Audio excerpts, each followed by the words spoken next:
Selamat pagi anak-anak Ibu kelas 7. Apa kabar? Ibu berharap semua dalam keadaan sehat dan tetap semangat mengikuti pelajaran hari ini. Hari ini kita akan melanjutkan pelajaran agama Katolik dengan subtema Yesus Sang Pendoa. Yesus adalah tokoh idola bagi semua orang. Idola berarti orang yang dipuja dan dikagumi, yang sifat, minat, dan gaya hidupnya selalu ditiru. Ada banyak hal yang dapat ditiru dari Yesus. Salah satunya adalah karakter Yesus yang seorang pendoa. Maka, dalam kesempatan ini kita akan membahas subtema Yesus Sang Pendoa. Adapun tujuan pembelajaran ini adalah siswa mampu 1. Menjelaskan arti doa, 2. Menjelaskan manfaat doa, 3. Menjelaskan doa yang diajarkan oleh Yesus sendiri, 4. Menjelaskan syarat-syarat berdoa yang baik menurut Yesus, 5. Merefleksikan hidup doa pribadinya, dan 6. Membuat doa yang baik sebagai seorang beriman.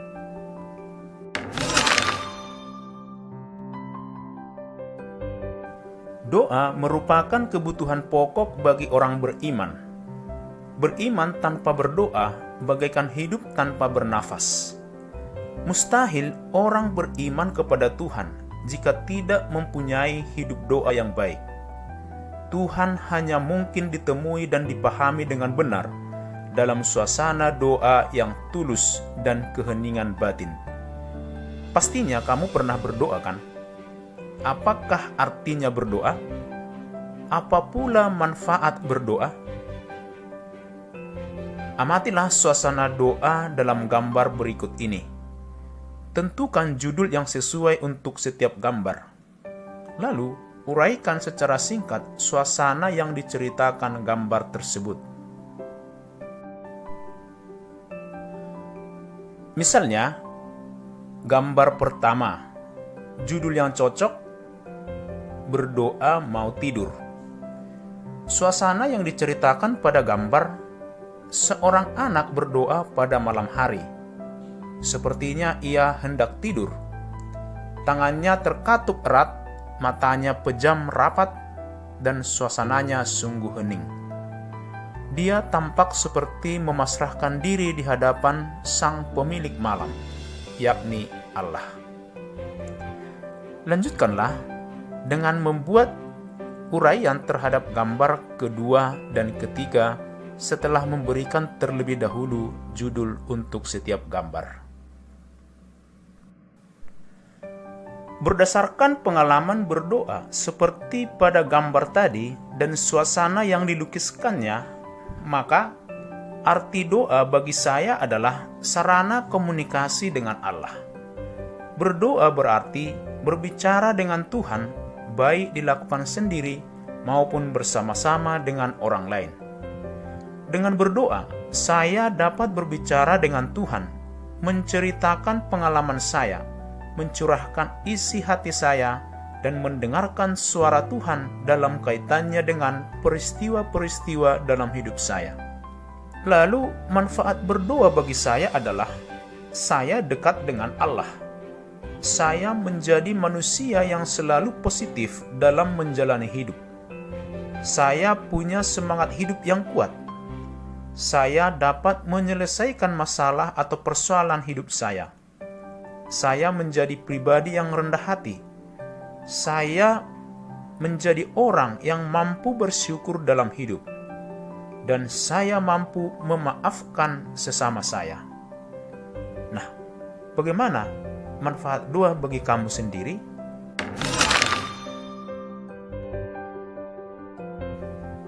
Yesus merupakan pendoa ulung. Ia berelasi dengan Bapanya lewat doa. Meskipun seharian sibuk mengajar dan melayani orang banyak, Yesus selalu mencari waktu untuk menarik diri ke tempat sepi, hening, dan tenang. Di situ, ia berdoa kepada Bapanya. saat mengalami masa sulit, Yesus juga berdoa kepada Allah. Bagaimana pandangan Yesus tentang doa dan berdoa? Bacalah teks kitab suci Matius 6 ayat 5-18. Dalam teks tersebut kita akan temukan beberapa poin penting. Dari teks Matius 6 ayat 5-18, ajaran Yesus tentang berdoa yang baik dan benar terdapat dalam ayat 5, yaitu apabila kamu berdoa, janganlah berdoa seperti orang munafik. Orang munafik sengaja mengambil posisi berdoa supaya dilihat orang lain. Di mana orang banyak lewat, disitulah ia berdoa, seperti di pinggir jalan atau di tempat ramai. Niatnya bukan berbicara dengan Tuhan, melainkan menunjukkan kepada orang bahwa ia sudah berdoa. Kemudian ayat 6, yaitu, jika engkau berdoa, masuklah ke dalam kamarmu, tutuplah pintu, dan berdoalah kepada Bapamu yang ada di tempat tersembunyi. Maksudnya adalah, kalau kita berdoa, kita harus mengambil sikap batin yang tepat, yaitu hening dan tenang. Kita hendaknya masuk ke dalam keheningan batin supaya bisa mendengar suara Tuhan. Keheningan batin biasanya kita peroleh dalam suasana tempat yang hening dan tenang juga. Tentunya, menjadi sulit konsentrasi dalam kebersamaan dengan Allah jika suasananya hiruk-pikuk. Berikutnya adalah ayat 7, yaitu, dalam doamu itu, janganlah kamu bertele-tele seperti kebiasaan orang yang tidak mengenal Allah. Kualitas komunikasi dengan Allah melalui doa tidak ditentukan banyaknya kata-kata doa. Doa yang baik menurut Yesus adalah doa yang sesuai dengan intensi atau wujud doa, yang diucapkan dengan tulus dan bersikap membiarkan Allah bekerja menurut kehendaknya terhadap intensi doa kita. Kita cukup fokus pada maksud doa, tidak melebar ke hal-hal lain, apalagi sampai terbawa emosi pribadi. Yesus tidak hanya mengajarkan bagaimana berdoa yang baik, ia juga memberikan contoh doa yang baik. Doa yang diajarkan Yesus adalah doa Bapa Kami. Doa Bapa Kami memiliki struktur sederhana namun lengkap, yaitu diawali dengan sapaan, Bapa Kami yang di surga, lalu dilanjutkan dengan pujian kepada Allah. Dikuduskanlah namamu, datanglah kerajaanmu, jadilah kehendakmu di bumi seperti di surga. Dan diteruskan dengan permohonan, berikanlah kami pada hari ini makanan kami yang secukupnya, dan ampunilah kami akan kesalahan kami, dan janganlah membawa kami ke dalam pencobaan, tetapi bebaskanlah kami dari yang jahat. Dari rangkaian doa Bapa Kami, dapat kita simpulkan bahwa struktur doa yang baik adalah diawali dengan sapaan dan pujian kepada Allah, seperti, Ya Tuhan, Ya Bapa, Bapa yang Maha Baik, Allah yang Maha Kuasa, dan sebagainya. Lalu dilanjutkan dengan ungkapan syukur, seperti syukur atas hidup, atas pengalaman, atas kesuksesan, atas prestasi, dan sebagainya. Kemudian dilanjutkan dengan permohonan, seperti mohon penyertaan Allah, mohon berkat Tuhan, mohon perlindungan, dan sebagainya. Dan ditutup dengan pengantaraan Kristus Tuhan kami. Dari teks kitab suci tadi, manfaat doa menurut Yesus adalah: 1. Membuat kita menjadi pribadi yang baik, bukan munafik. 2. Membuat kita menjadi manusia yang tenang dan damai. 3. Membuat kita dekat dengan Allah, mengenal Allah, dan memahami maksud Allah.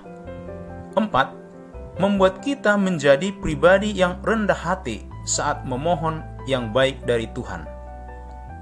5. Membuat kita menjadi pribadi pengampun dan dekat dengan sesama.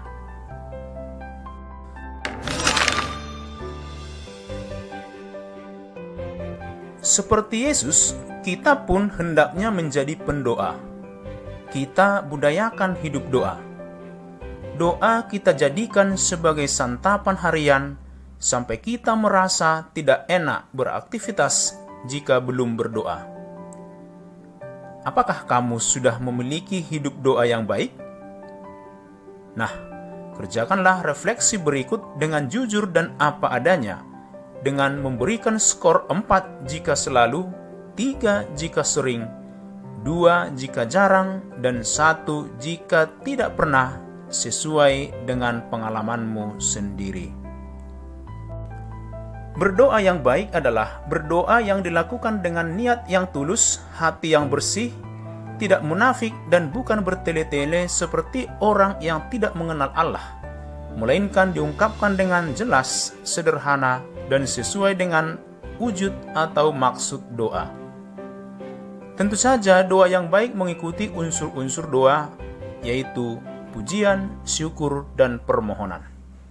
Nah, sebagai keterampilan, susunlah satu doa yang sesuai dengan wujud doa dan sesuai dengan struktur doa.